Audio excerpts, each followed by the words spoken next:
आज ही Doubtnut app download करें। Doubtnut पर होगा अब आपके सभी मैथ्स, केमिस्ट्री, फिजिक्स और बायोलॉजी डाउट्स का सफाया। बस अपने क्वेश्चन की फोटो खींचो, उसे क्रॉप करो और तुरंत वीडियो सोल्यूशन पाओ। Download now. इस क्वेश्चन में 4 स्टेटमेंट्स गिवन है। इन स्टेटमेंट्स में से हमें बताना है कौन से स्टेटमेंट फॉल्स है। सबसे पहले फर्स्ट स्टेटमेंट को डिस्कस करते हैं। इसमें सिलिकॉन कार्बाइड के स्ट्रक्चर के बारे में हमसे पूछा गया है। ठीक है, सिलिकॉन कार्बाइड की जो स्ट्रक्चर है वो 3 डायमेंशनल स्ट्रक्चर की अगर मैं बात करती हूँ तो ये जो स्ट्रक्चर है ये किसकी स्ट्रक्चर है? सिलिकॉन कार्बाइड की 3 डायमेंशनल स्ट्रक्चर। इसमें क्या है कि जो सिलिकॉन और कार्बन एटम्स हैं वो टेट्राहेड्रली सराउंडेड हैं बाय 4 अदर एटम्स। ठीक है, और ये इसकी 3 डायमेंशनल स्ट्रक्चर हो गई। तो इसमें क्या है, जो बॉन्डिंग है वो कोवेलेंट बॉन्डिंग है। ठीक है, कोवेलेंट बॉन्डिंग। और बॉन्डिंग हमें डायग्राम में शो हो ही रही है कि जो कार्बन और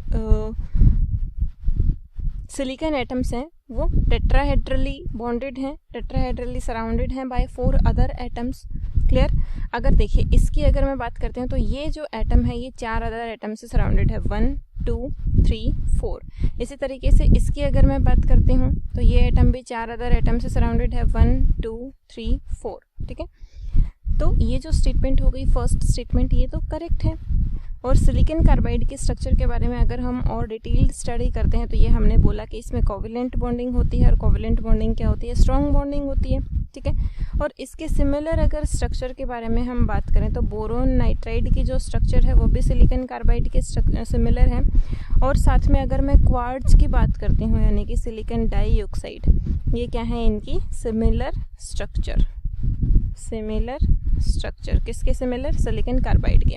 तो फर्स्ट स्टेटमेंट तो करेक्ट है। इसके बाद हम मूव करते हैं सेकंड स्टेटमेंट पे। इसमें बोला गया है carbon can form carbon double bond sulphur bond because carbon has ability to form d pi bond. तो ये स्टेटमेंट क्या है? इनकरेक्ट है, क्योंकि कार्बन की कॉन्फ़िगरेशन हमें पता है। कार्बन की कॉन्फ़िगरेशन लिख लेते हैं। 6 इलेक्ट्रॉन्स होते हैं कार्बन में। तो देखिए 2s2 2p2।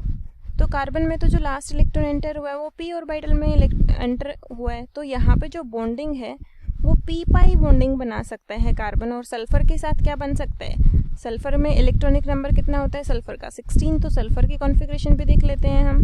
1s2 2s2 2p6 3s2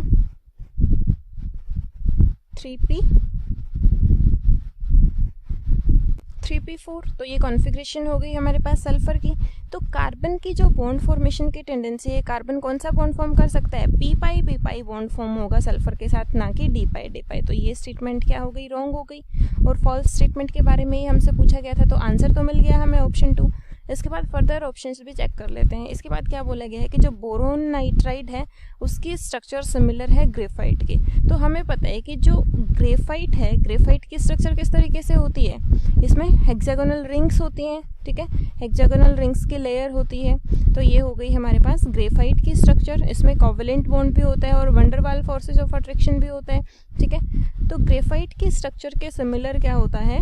hexagonal boron nitride की स्ट्रक्चर। ये देखिएगा, ये बोरोन नाइट्राइड की स्ट्रक्चर है। तो इसमें भी हमें क्या देखने को मिल रहा है कि कोवेलेंट बॉन्ड्स भी हैं, वंडरवाल फोर्सेज भी हैं, और बोरोन और जो बोरोन एटम्स और नाइट्रोजन एटम्स के बीच में क्या है? Van der Waals forces. ठीक है, और जो रिंग्स हैं वो क्या है? हेक्सागोनल रिंग्स हैं। तो इसकी स्ट्रक्चर किसके सिमिलर हो गई? ग्रेफाइट के सिमिलर हो गई। तो ये स्टेटमेंट भी क्या हो गई? करेक्ट स्टेटमेंट है। ठीक है, इसके बाद नेक्स्ट है graphite conduct electricity because of the availability of delocalised pi electrons. ये स्टेटमेंट भी करेक्ट है। ग्रेफाइट जो है वो इलेक्ट्रिसिटी का गुड कंडक्टर है। क्यों? क्योंकि उसमें पाई इलेक्ट्रॉन्स की अवेलेबिलिटी होती है। ठीक है, और पाई इलेक्ट्रॉन्स की मूवमेंट की वजह से जो ग्रेफाइट है वो इलेक्ट्रिसिटी को कंडक्ट करता है। अगर मैं बात करूं कार्बन के ही दूसरे एलोट्रोप यानी कि डायमंड की, डायमंड में कोई भी फ्री इलेक्ट्रॉन नहीं है, कोवेलेंट बॉन्डिंग होती है, उसमें sp3 हाइब्रिडाइजेशन होता है, टेट्राहेड्रल शेप होती है, लेकिन वो बैड कंडक्टर ऑफ इलेक्ट्रिसिटी है। ग्रेफाइट जो है वो गुड कंडक्टर ऑफ इलेक्ट्रिसिटी है। किसकी वजह से? पाई इलेक्ट्रॉन्स की मूवमेंट की वजह से, यानी कि डेलोकलाइजेशन की वजह से। तो ये स्टेटमेंट भी करेक्ट है। तो फॉल्स स्टेटमेंट कौन सी हो गई? ऑप्शन 2।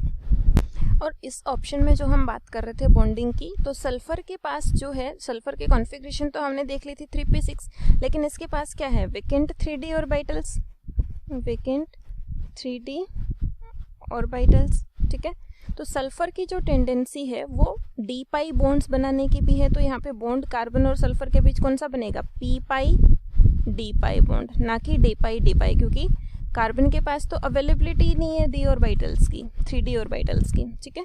तो ये स्टेटमेंट क्या हो गई थी, रॉन्ग हो गई थी। सल्फर के पास वेकेंट पाई ऑर्बिटल्स यानी कि पी ऑर्बिटल्स भी हैं और वेकेंट डी ऑर्बिटल्स भी हैं, तो सल्फर डी पाई ऑर्बिटल की फॉर्मेशन भी कर सकता है, मतलब डी पाई बॉन्ड बना सकता है, लेकिन कार्बन नहीं बना सकता। और यहाँ पे बोला गया था कि डी पाई बॉन्ड बनता है, तो ये रॉन्ग हो गई और रॉन्ग स्टेटमेंट ही हमें फाइंड आउट करनी थी, तो आंसर हो गया ऑप्शन 2। क्लास 6 से 12 से लेके नीट, IIT, JEE मेंस और एडवांस के लेवल तक 10 मिलियन से ज़्यादा स्टूडेंट्स का भरोसा। आज ही डाउनलोड करें डाउटनेट ऐप या व्हाट्सएप कीजिए अपने डाउट्स 8400 400 400 पर।